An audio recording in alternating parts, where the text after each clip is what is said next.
You are Locked On Ole Miss, your daily podcast on the Ole Miss Rebels. Part of the Locked On Podcast Network, your team every day. Thanks again for making the Locked On Ole Miss podcast your first listen every day. We're free and available wherever you get your podcast, including YouTube. We're part of the Locked On Podcast Network, your team every single day. Hello, I'm Steven Willis from the Locked On Ole Miss podcast. He is John Macon Gillespie from Ole Miss on SI. I think I referred to that correct that time. And we're going to get you ready because basically, John, the offseason ended Friday with Juice Fest. Everything got going, and it's full go now. It's everything that Ole Miss fans have been waiting for. Football season is here.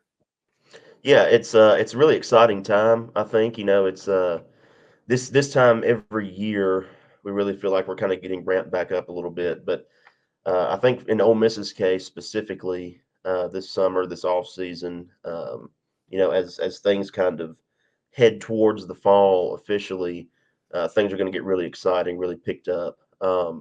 So I think this is a really, really exciting time for Ole Miss fans, and they should be looking forward to it.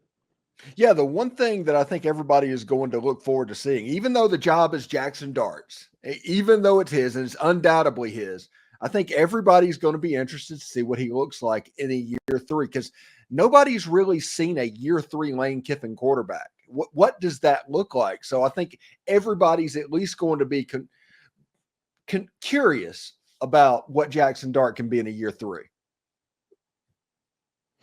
Yeah, and I think if he remains healthy this year, I think it's going to be pretty special. I think that last season obviously was an obvious step forward for him in from year one to year two under Kiffin.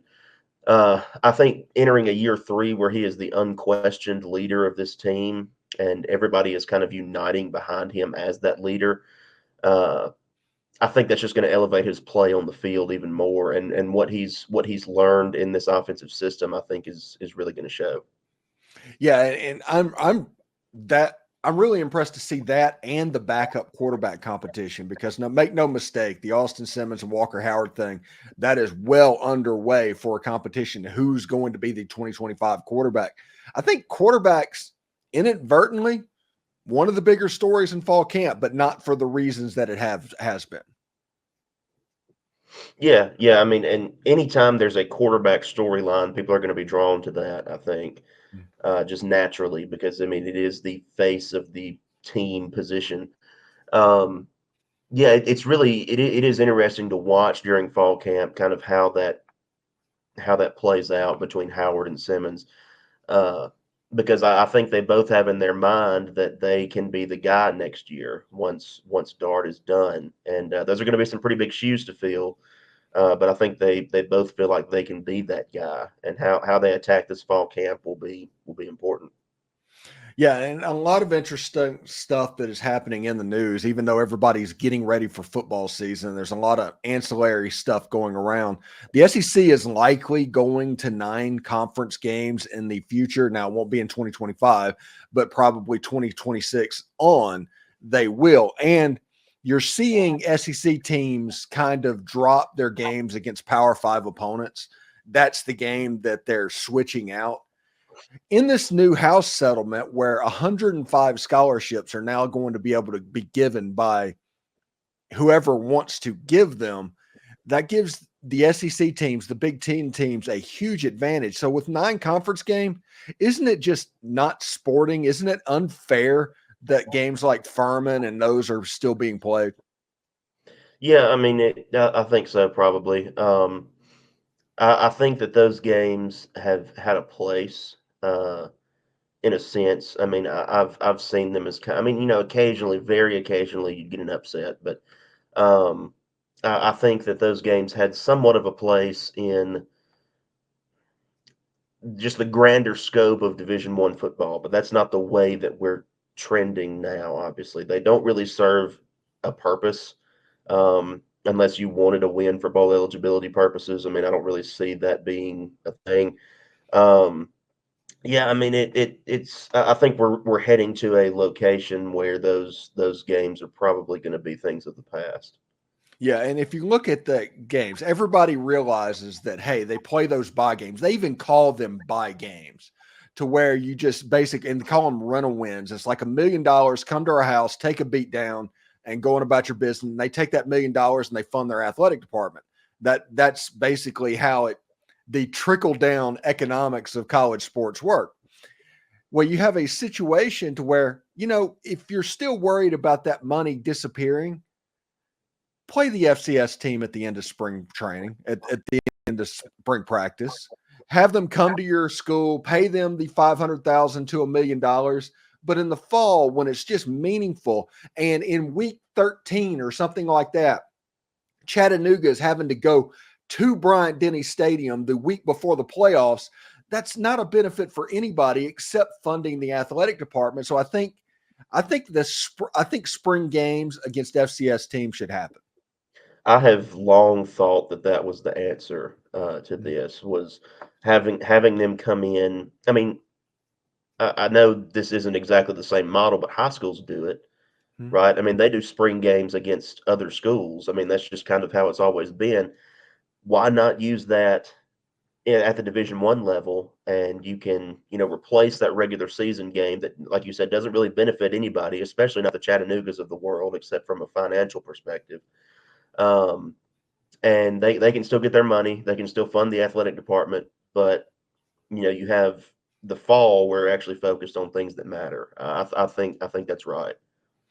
Thanks for making the Locked On Ole Miss podcast your first listen every day. When we come back, we will move on to the most important games of the football season. They might not be what you expect them to be, and we'll talk about Hunter Elliott and J.P. Robertson and all that whenever we come back. But first, I do want to let you know that passion, drive, and patience, the formula for winning championships, is also what keeps your ride or die alive.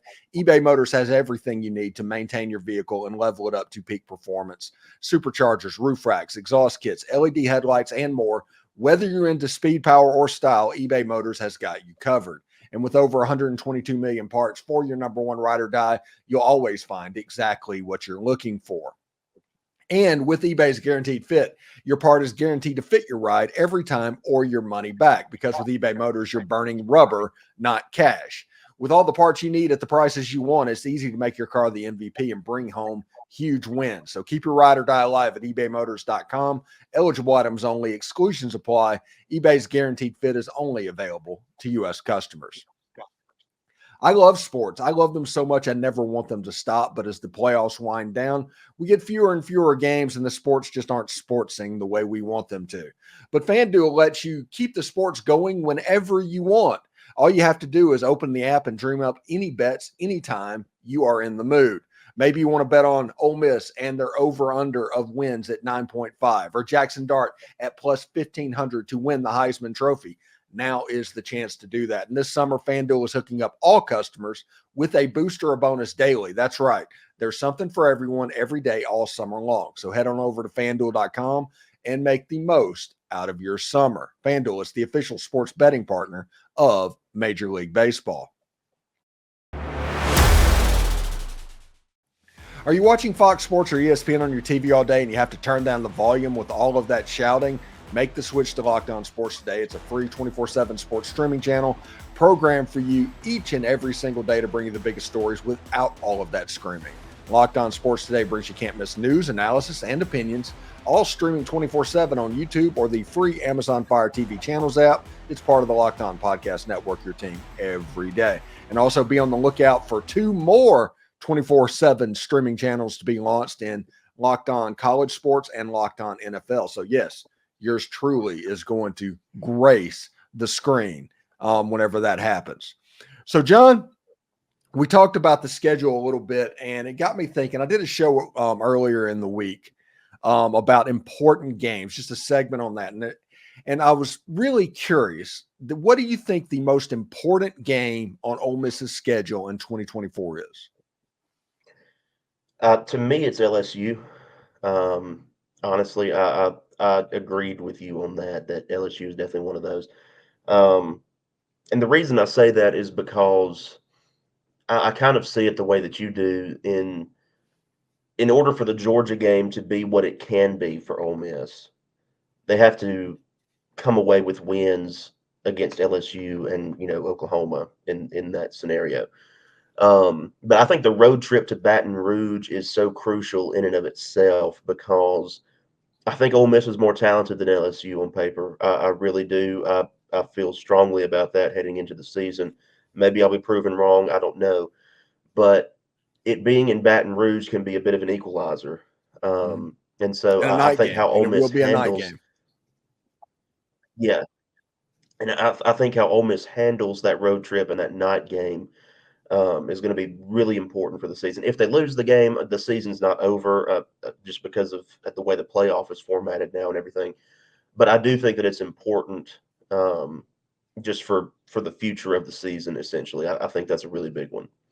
Yeah, I think Ole Miss needs to split between Oklahoma and LSU. They have to. You can drop one of them. You cannot drop both of them because if you go into the Georgia game with 1 or 0 losses, that game becomes absolutely massive and everything's on the table. So the LSU game being the first game in that pair is probably the more important of the two because if you beat LSU, the Oklahoma game essentially doesn't matter and it just becomes another football game. The Oklahoma game only becomes really important if you lose to LSU. But I think those two games are really important. They're not the Traps, they're not the Arkansas, they're not the Floridas. Which, by the way, one thing that kind of got my attention: Florida has had 3 or 4 straight losing seasons under G5 Billy down in Gainesville, and you look down in the East-West Shrine game, put out their rosters of NFL draft grades, draftable players. Florida was like 4th on their list of draftable players. So make no mistake, right after that Georgia game, that Florida game's a little bit of a trap. Yeah, it can be for sure. And I view the South Carolina game as a trap too. Yes, Lane Fully. did himself no favors this week. Yeah, that really stirred the pot a little bit. Um, yeah, and I think that's going to be a powder keg of a stadium that Ole Miss is walking into in Columbia that night or that day. I think that's going to be a really heated environment. I think Ole Miss is better than South Carolina. Again, I don't have much doubt about that, but things can Yeah, get squirrely. I expect them to be a 10-point favorite in that game. Yeah, but things can get squirrely as Ole Miss can Mhm. testify to in Columbia. So, we'll see. But I view that one as a trap too. Yeah. So let's change the gears a little bit and go to baseball. And Hunter Elliott announced that he is coming back to Ole Miss baseball. This is great. This is the ace that Ole Miss did not have, and honestly has not had since Hunter Elliott first injured himself. And there hadn't been that guy. So you're going to have that Friday night starter, which you haven't had recently. You're going to have a new pitching coach that supposedly has a nice bag of tricks. A lot of guys are coming back. There's a reason a little bit for hope for a jump for Ole Miss baseball this year. Yeah, I think so. I think that Elliott's return, it can't be overstated how big that is for this pitching rotation because you have a guy who's done it before. Who obviously it's been a minute, but he's done it before, and he did it on the biggest stage that there Yeah. is in college baseball. Yeah. Exactly. And so I think that this is huge for Ole Miss. I mean, they needed some kind of Friday night presence. I mean, the last couple of years it's kind of been makeshift in that regard due to injuries, and Elliott's being one of them. But I think it's massive that he's coming back, and if he can be a semblance of his pre-injury self, I think that's a plus for Ole Miss. I mean, I don't know how much of a step back he's taken after surgery and everything, but um, I think if he can be close to what he was before his injury, that's a huge plus. I'm really interested to see what the pitching staff looks like. And, with the new pitching coach, and it shouldn't look different.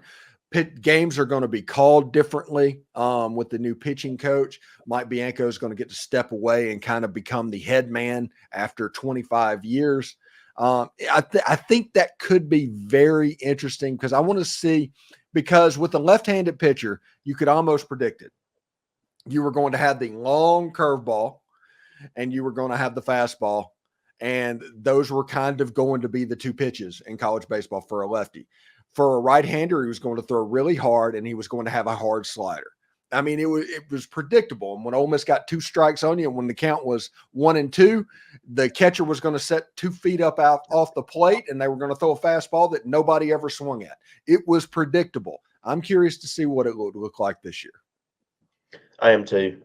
And from talking with Dylan DeLucia, like I did a few weeks ago, about Joel Mangrum, he raved about him. I mean, his approach to kind of an old school mentality, but he really utilizes analytics and pitching plots and that sort of thing. I think it's going to be a really, really good thing for that Ole Miss pitching staff.